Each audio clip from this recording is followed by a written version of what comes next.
Welcome to VettedTrainers.com. For the prisoner good morning, we're going to place your hands behind your head with your elbows back, and you are going to bend your knees and drive your hips back with a neutral spine, then drive your hips forward and squeeze your butt. This is to strengthen your hamstrings, your glutes, and your lower back. So here are some common mistakes that people make. So here, this is called spinal flexion. Instead of bending the knees and driving the hips back, the spine is being flexed, which is putting the lower back into a weak position. Another common mistake is totally locked knees. We can't utilize the hamstrings here, and if you don't have the flexibility, you won't even be able to keep the neutral spine.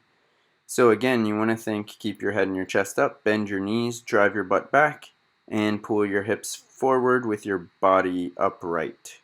You also want to exhale as you squeeze your butt and drive your hips forward. This video has been brought to you by VettedTrainers.com.